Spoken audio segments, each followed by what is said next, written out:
ഇത് അത്യാവശ്യം നല്ലോണം ഉണ്ട് കേട്ടോ. ഇത്രയും പൊടി ഉണ്ട്. പക്ഷെ ഇതിവിടെ 2 ആഴ്ച തികച്ച് നിൽക്കാറില്ല. നമുക്കൊന്ന് ഉണ്ടാക്കി നോക്കിയാലോ? വരും. പാത്രം ചൂടായി കഴിഞ്ഞാൽ നമ്മൾ 1 കപ്പ് ഉഴുന്ന് അതിലേക്ക് ഇടും കേട്ടോ.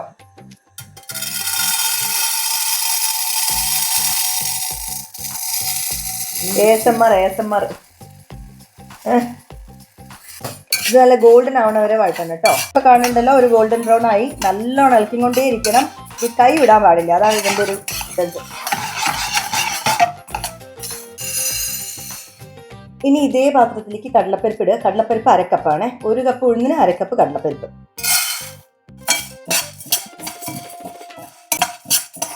ഏകദേശം ഉഴുന്നായിട്ടോ, കരിയാൻ പാടില്ല. അതൊന്നും കൂടി ഞാൻ ഇതിനകത്തിക്കിടാം. എള്ള 1/2 കപ്പ് കേട്ടോ. വെള്ള എള്ളാണ് ഞാൻ ഉപയോഗിച്ചിരിക്കുന്നത് കേട്ടോ. ചിലവർ കറുത്ത എള്ള് ഉപയോഗിക്കുക. ഞാൻ വിചാരിച്ചു കറുത്ത എള്ള് ഉപയോഗിച്ചിട്ടുണ്ടെങ്കിൽ സംഭവത്തിന് ഒരു ഡാർക്ക് കളറാവും പൊടിക്ക്. ഇപ്പൊ വെള്ള എള്ള് 1/2 കപ്പ്. നല്ല ചൂടുണ്ട്, ഇത് പെട്ടെന്ന് കരിയും. അതുകൊണ്ട് ഇത് ശരിക്കും ഇവിടുന്ന് നിന്നിട്ട് തന്നെ ചെയ്യണ കാര്യമാണ്. നല്ല ഒരു നല്ലെണ്ണയുടെ മണം വരുന്നുണ്ട് ഈ എള്ള് വറക്കുമ്പോൾ. തമിഴ്നാട്ടിൽ കുറേ കാലം താമസിച്ചിട്ടുണ്ട്. എനിക്ക് തമിഴ് പൊടികൾ അവിടെ ഭയങ്കര എന്തോ ഒരു അട്രാക്ഷൻ, അഫിനിറ്റിയാണ്. അതുകൊണ്ട് ഞാൻ ഇത് പല ടൈപ്പ് പൊടികൾ ട്രൈ ചെയ്യാറുണ്ട്. ഇതന്നെ ഈ പൊടി തന്നെ എത്ര വെറൈറ്റിയുള്ള അറിയോ തമിഴ്നാട്ടിൽ. ഒരേ സ്വാദല്ല. പല വീട്ടിൽ പോയിട്ട് കഴിക്കുമ്പോഴും അല്ലെങ്കിൽ പല ഹോട്ടലിൽ പോയി കഴിക്കുമ്പോഴും പല സ്വാദാണ്. അപ്പം ഞാൻ ഓരോ പ്രാവശ്യം ഉണ്ടാക്കുമ്പോഴും മാറ്റി ഉണ്ടാക്കാൻ നോക്കാറുണ്ട്. പക്ഷേ ഇതാണ് എൻ്റെ ഫേവറേറ്റ്.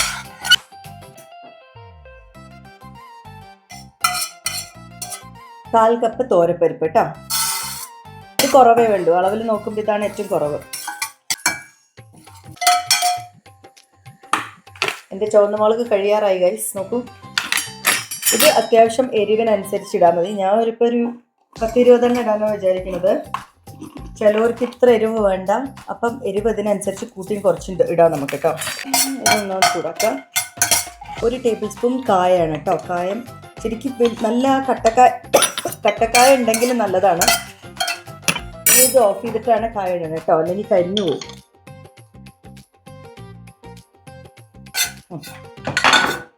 ചൂടായാൽ മതി, ഓവറാവണ്ട. എല്ലാം കൂടി ഇതിനകത്തിട്ടു. ഇത് നാട്ടിൽ നിന്ന് കറിവേപ്പിൻ്റെ ഇല കൊണ്ടുവന്നിട്ട് അങ്ങനെ ഉണക്കി വെച്ചതാണ് കേട്ടോ. അപ്പം ഞാൻ അതിൽ 1 കപ്പ് എടുത്തിടുകയാണ്. ഫ്രഷ് കറിവേപ്പിൻ്റെ ഇലയാണ് നിങ്ങളുടെ അടുത്തുള്ള വെച്ചാൽ അതാണ് ഏറ്റവും സ്വാദ് കേട്ടോ. ഞാനിപ്പോൾ ഇതൊന്ന് ലൈറ്റായിട്ടൊന്ന് ചൂടാക്കിയിട്ട് അതിടും. ഇത് ഓൾറെഡി ഡ്രൈഡ് ആണ്. ഇതെല്ലാം കൂടി ഇട്ടിട്ട് നമുക്കൊന്ന് പൊടിക്കാം.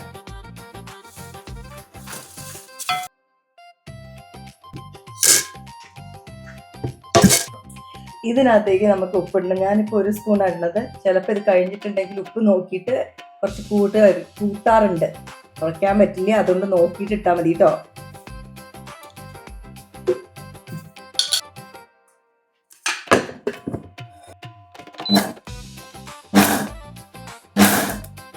നമ്മൾ ഈ നാട്ടിലൊക്കെ കുത്തില്ലേ, അരിയും തന്നെ ഓലക്കൊക്കെ വെച്ചിട്ട് അതുപോലെ തന്നെ. ഇത് മറ്റേതില്ല.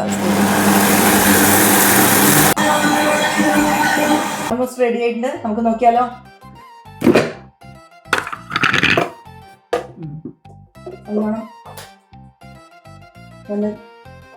നല്ല പൊടിഞ്ഞിട്ടുണ്ട്. ചിലവർക്കുണ്ടല്ലോ ഇത് കുറച്ച് തരിതരിയായിട്ട് കഴിക്കാനായിരിക്കും ഇഷ്ടം, പൊടിച്ച് കഴിക്കാനായിരിക്കും ഇഷ്ടം. ചിലവർക്ക് നല്ല സോഫ്റ്റ് ആയിട്ടും. ഇപ്രാവശ്യം ഞാൻ ചെയ്തിട്ടുള്ളത് നല്ല സോഫ്റ്റ് ആണ്. തരിതരിയായിട്ട് ഉണ്ടാക്കിയാലും നല്ല സ്വാദാണ് കേട്ടോ. ഉപ്പ് വേണമെങ്കിൽ കുറച്ചും കൂടി ഇടാം കേട്ടോ നമുക്ക്. ഞാനൊരു 1 സ്പൂൺ കൂടി ഇടുന്നുണ്ട്. ഇത് അത്യാവശ്യം നല്ലോണം ഉണ്ട് കേട്ടോ. പക്ഷേ നമ്മുടെ വീട്ടിൽ 2 ആഴ്ച കൊണ്ട് ഇത് തീരും. എന്താ വെച്ചാൽ മനുവിന് ഇപ്പോൾ സാമ്പാർ ഉണ്ടെങ്കിലും ചട്നി ഉണ്ടെങ്കിലും പൊടി ഉണ്ടോ എന്ന് വന്ന് ചോദിക്കും.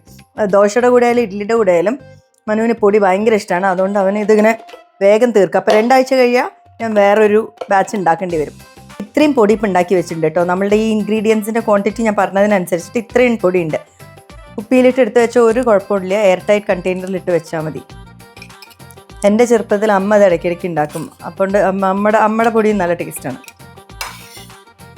അടുത്ത പ്രാവശ്യം നമുക്ക് ഉണ്ടാക്കുമ്പോഴേ കറുത്ത എള്ള് വെച്ചിട്ട് നമ്മൾ ഇഡ്ഡലിപ്പൊടി ഉണ്ടാക്കും. അതിൻ്റെ റെസിപ്പി ഇടാം കേട്ടോ. വെളുത്തുള്ളിയൊക്കെ നല്ലോണം ഡ്രൈ റോസ്റ്റ് ചെയ്തിട്ടും ഇതിനകത്ത് ആഡ് ചെയ്യും ചിലവർ. ആ റെസിപ്പിയും കൂടിയിട്ട് ഞങ്ങൾ കൊണ്ടുവരാം. ദോശ ഉണ്ടാക്കിയിട്ട് മനുവിനൊന്ന് കൊടുത്തു നോക്കാം. ഈ പുതിയ ഇന്നുണ്ടാക്കിയ പൊടി ഇഷ്ടമായോ ഇല്ലയോ എന്ന് ചോദിക്കാം.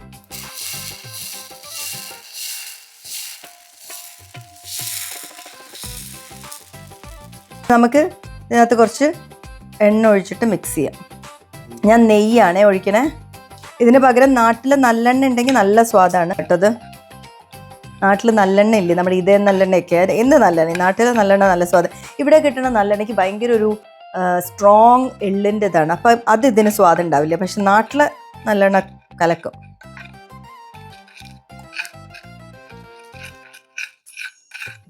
അത് കഴിച്ച് നോക്കാം. ദോശ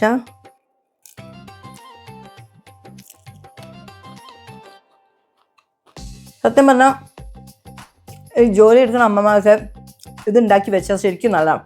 ഈ ചട്നി രാവിലെ ഉണ്ടാക്കണ്ട, സാമ്പാർ ഉണ്ടാക്കണ്ട, ഇത് മാത്രം മതി. അതാ പുതിയ പൊടിയാണ്.